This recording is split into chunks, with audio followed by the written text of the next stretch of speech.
Hi friends, எல்லாம் எப்படி இருக்கீங்க? காலையிலேயே ஒரு நியூஸுங்க. பார்த்த உடனே உங்ககிட்ட அதை பத்தி பேசணுங்கன்னு தான் உடனே வீடியோ போடுறேன். அதாவது படிக்க தானையா வைக்காரு, உங்களை மாதிரி நான் குடிக்கையா வச்சிட்டு இருக்காரு. என்னையா அவங்க கூட பெரிய அக்கோப்பரா போச்சு.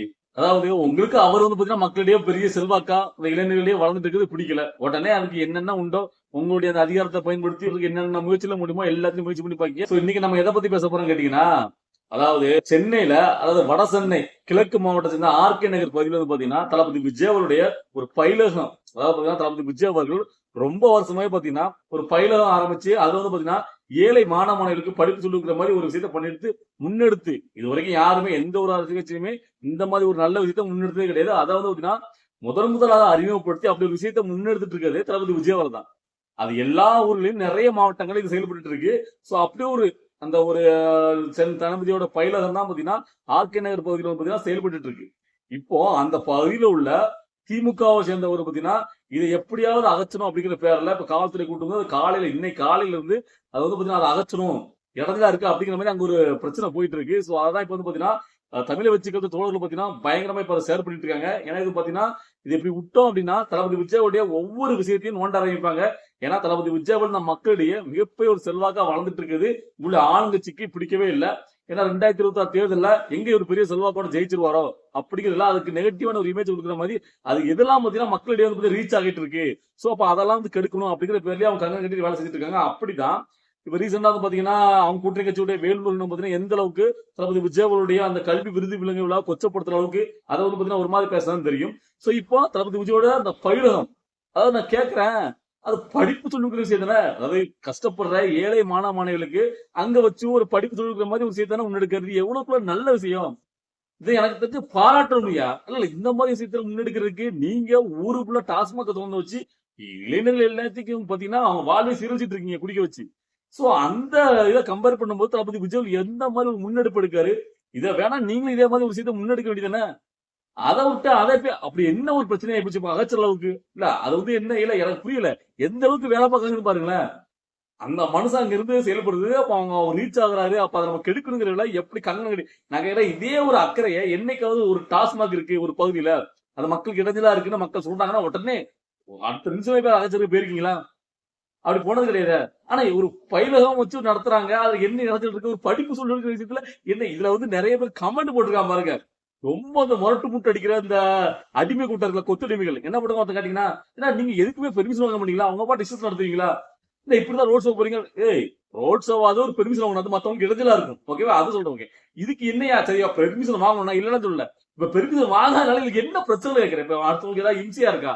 ஏன் ஒரு டியூஷன் சொல்லி கொடுக்குற மாதிரி ஒரு சின்ன ஒரு ரூம்ல வச்சு பாத்தீங்கன்னா ஒரு பயிலகம் அவர் நடத்தி கொடுக்காம வச்சுக்கலாம். அதனால இப்ப மத்த மக்களுக்கு என்ன தொந்தரவு இருக்கு? அதனால பக்கத்துல உள்ளவங்க எதுவும் தொந்தரவா சொல்ல போறாங்களா? இல்ல மத்தவங்க டிஸ்டர்பா இருக்கா? இல்ல இதுக்கு என்ன இல்ல இந்த அளவுக்கு அக்கறை கட்டுறீங்க? மக்கள் இளைஞர்கள் சீரழிக்கிற மாதிரி விஷயம் டாஸ்மாக் போதை அதெல்லாம் ஒழிக்க மாட்டீங்க. என்னையா கொடுமை. இல்ல இன்னுமே நிறைய இளைஞர்கள் பாத்தீங்கன்னா அந்த ஆன்லைன் சூதாட்டத்தால எவ்வளவு பேருடைய குடும்பம் நற்கதியா நின்றுட்டு நமக்கு தெரியும். சோ அப்ப அதை ஒழிக்கிறதுக்கு ஒரு சட்டம் போட்டு அதை கடுங்க ஒரு கையெழுத்து போட்டா ஒழிக்க முடியும். அதை பண்ண மாட்டேங்க. சோ எதெல்லாம் பண்ணணுமோ எதெல்லாம் மக்கள் வாழ்க்கையை வந்து சீரழிக்குமோ குடும்பம் நிர்கதியாக்குமோ ஏழை மாணவர்கள் தவறாமல் போவாங்களோ அதெல்லாம் நிப்பாட்டதுக்கு இப்படி ஆக்ஷன் உடனே தூக்கிட்டு வர மாட்டேங்குது. இல்ல அப்ப எந்த அளவுக்கு ஒரு வன்மம் இருக்கு பாருங்களேன். இல்ல எனக்கு தெரிஞ்ச உலகத்திலேயே ஒரு மனுஷன் படிப்பு சொல்லி கொடுக்குற அதுவும் இந்த ஏழைப்பட்ட மாணவர்களுக்கு தானாக முன் வந்து படிப்பு சொல்லி கொடுக்குற விஷயத்த பாராட்டுற அரசாங்கத்தை பார்த்திருப்பீங்க. ஆனா அதை கெடுக்க முற்படுற அரசாங்கத்தை நம்ம இங்கதான் பாக்குறோம். சரி அப்படி ஏதோ ஒரு பெரிய குற்றம் செஞ்ச மாதிரி குற்றம் பண்ணிட்டு ஏகப்பட்ட தப்பு பண்ண இடத்துல கூட இப்படி விரைஞ்சு போய் நீங்க வந்து ஆக்ஷன் எடுக்க போக மாட்டீங்க. ஆனா இதுக்கு அகற்றதுக்கு அப்படி காலையிலேயே வந்து நிக்கிறத அந்த காவல்துறையிலையும் அந்த இதையும் பார்க்கும்போது என்னத்த சொல்ல அப்படிதான் தோணுது. சோ இதை பார்க்கும்போது உங்களுக்கு என்ன தோணுது அப்படிங்கறத உங்களுடைய கருத்துல கமெண்ட்ல பதிவு பண்ணுங்க. அதுக்கப்புறமா இன்னைக்கு ஒரு முக்கியமான விஷயத்தை பத்தி பேசணும்னு நினைக்கிறேன். அதாவது நேரத்தை தளபதி விஜய் அவர்கள் தன்னோட ஒரு அறிக்கை ஒன்று வெளியிட்டு இருந்தார். இந்த சாதி வாரி கணக்கெடுப்பு இருக்குல்ல அதை உடனே நடத்தணும். அதை இப்பதான் நடத்துறதுக்கு ஒன்றிய அரசு வந்து பாத்தீங்கன்னா வாராங்க ஒரு வழியா. சோ நீங்களும் மாநில அரசும் கூட சேர்ந்து உருப்படியா இந்த கணக்கெடுத்து சரியான அளவுல அந்த சாதி வாரி கணக்கெடுப்பு நடத்தணும் அப்படிங்கிற மாதிரி ஒரு அறிக்கை வெளியிட்டு இருந்தாரு. இத பத்தி என்னுடைய நண்பர் ஒருத்தர் இத பத்தி நீ என்ன நினைக்கிற, இத பத்தி நீ பேசணும், சோ உன்னுடைய கருத்து நான் தெரிஞ்சுக்கணும் அப்படிங்கிற மாதிரி என்கிட்ட கேட்டிருந்தாங்க. சோ அவருக்காண்டி எல்லா மக்களும் நம்முடைய நண்பர்கள் தெரிஞ்சுக்கணும் அப்படிங்கிறத வீடியோ பதிவு. இது முழுக்க முழுக்க என்னுடைய தனிப்பட்ட கருத்து. ஓகேவா? அதாவது இந்த சாதிவாரி கணக்கெடுப்ப தமிழ்நாட்டுல நிறைய கட்சிகள் இதுக்கு முன்னாடி சொல்லிட்டு இருக்காங்க. இப்ப தளபதி விஜய் கட்சி ஆரம்பிச்சு வந்த உடனே முதல் மாநாட்டிலே சொல்லியிருந்தாரு. அவங்களுடைய எல்லாத்தையும் அறிவிக்கும் போது இதுல சாதிவாரி கணக்கு நடத்தியாங்க அப்படின்னு வச்சாரு. ஆனா என்ன பொறுத்த வரைக்கும் என்னன்னு கேட்பீங்கன்னா, நான் சொல்றேனே, அதாவது ஜாதிவாரி கணக்கெடுப்பு எதுக்கு? அதாவது நாம வந்துட்டு பிறப்புக்கும் எல்லா உயிருக்கும் அப்படி சொல்றோம். இப்ப பிறப்பின் அடிப்படையில ஒரு ஜாதிய கணக்கு வச்சு ஒரு பொருளாதார அடிப்படையில் இடஒதுக்கீடு கொடுக்கிறது சரியா? என்ன பொறுத்த வரைக்கும் கேட்டீங்கன்னா அது தேவையில்லை அப்படின்னு நான் சொல்லுவேன். இப்ப இங்க பாத்துட்டு நிறைய பேர் என்ன சொல்லுவாங்க கேட்டீங்கன்னா, அப்படி கிடையாது. இதுக்கு முன்னாடி காலத்துல வந்து பாத்தீங்கன்னா இந்த பிறப்பின் அடிப்படையில வந்து பாத்தீங்கன்னா, அதாவது அந்த தீண்டாமை இந்த மாதிரி வச்சு வந்து பாத்தீங்கன்னா ஒடுக்கப்பட்டு இருந்தாங்க ஒரு சமூகம். அவங்க படிச்சு அவங்க வேலை வாய்ப்பு இதுலலாம் முன்னேறி மேல வரணும் அப்படிங்காண்டி இந்த இடஒதுக்கீடு கொடுக்க ஆரம்பிச்சாங்க. சோ இப்ப எல்லாருமே அதன் மூலமா ஒவ்வொருத்தரும் படிச்சு மேல வந்துட்டு இருக்காங்க. சோ அதனால அது தேவை. அதுல நீ கூட படிச்சு மேல வந்திருக்க முடியாது அப்படிங்கிற மாதிரி நிறைய பேர் வந்து ஒவ்வொரு மாதிரி ஒவ்வொரு சொல்லுவாங்க. நான் என்ன சொல்லுவேன் அப்படின்னு கேட்டீங்கன்னா, அதாவது அந்த காலகட்டம் வந்து பாத்தீங்கன்னா கண்டிப்பான முறையில அது கொடுத்து மேல கொண்டு வந்தாங்க, நான் இல்லைன்னு சொல்லல.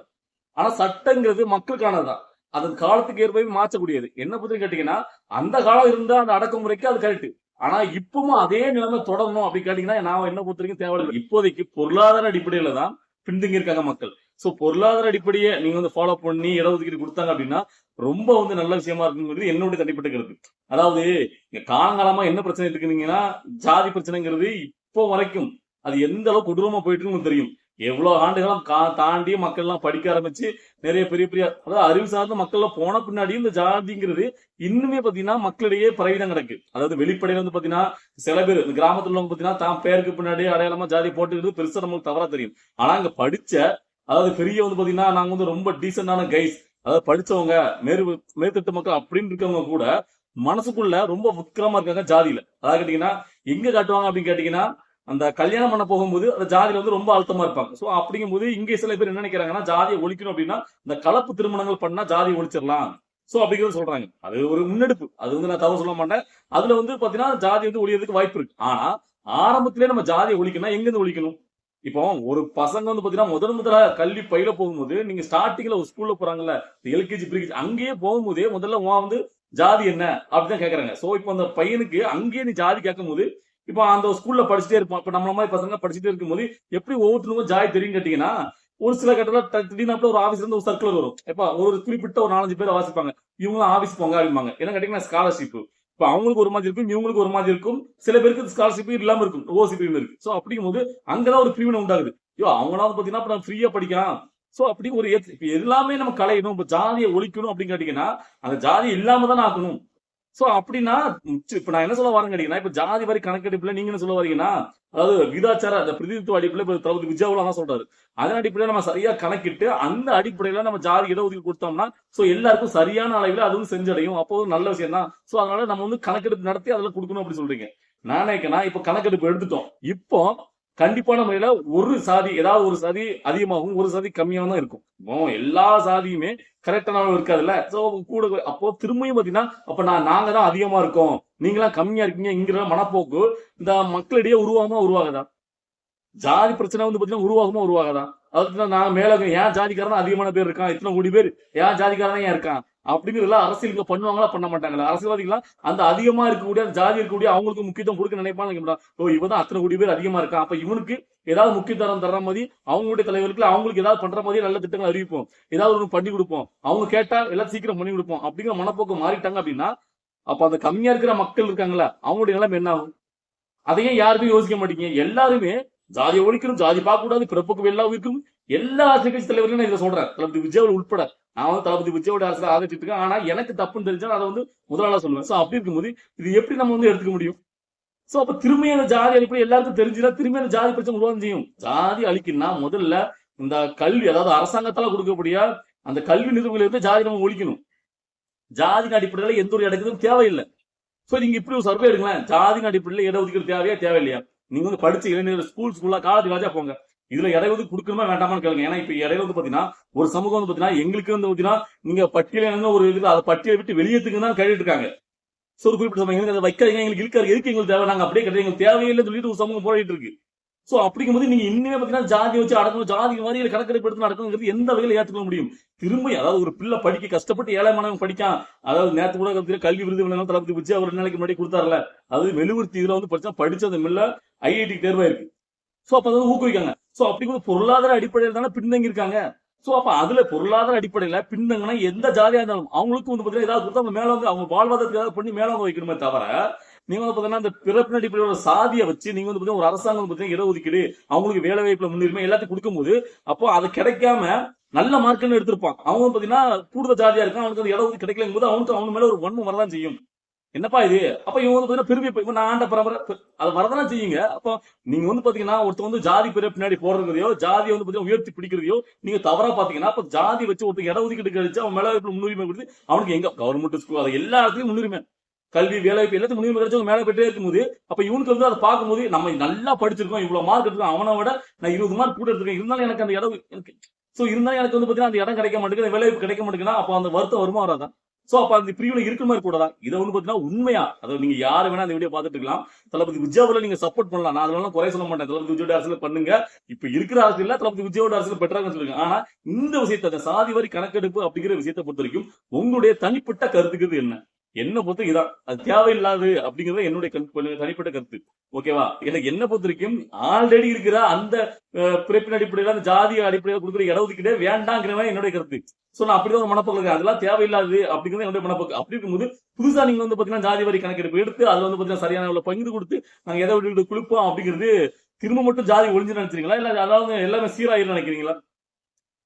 அது இப்ப போயிட்டு இருக்க இடஒதுக்கீட்டே நீங்க சரி பண்ணுவீங்க அதுல ஒரு பிரச்சனை முளைக்கும் திரும்பியும் ஜாதிங்கிற பிரச்சனை தூண்டிட்டு தான் இருக்கும். ஏன்னு கேட்டீங்கன்னா அதாவது ஒரு ஜாதியை ஒழிக்கணும்னு எல்லா அரசு பொங்கிட்டு வருவாங்க. ஆனா அது ஒழிக்கிறதுக்கு இந்த அரசாங்கம் நினைச்சா ஒரே கருத்துல ஜாதி வேண்டப்பா அதாவது தமிழக அரசு அந்த கெஜெட் இருந்து நாங்க ஜாதி எடுக்கிறோம் அப்படின்னு அவங்களால நினைச்சா முடியும். ஆனா பண்ண மாட்டாங்க. ஏன்னு கேட்டீங்கன்னா இந்த ஒவ்வொரு ஜாதி அமைப்புல அவங்களுடைய ஒவ்வொரு தூணா இருக்கு. சோ அதனால அவங்க ஜாதியை வச்சே அரசியல் பண்ணணும் அதுல இருக்கிற பிரச்சனையை வச்சுக்கிட்டே அரசியல் பண்ணுவாங்க. அப்படி உருவாங்க இப்படி பெறுவாங்க இந்த ஜாதி.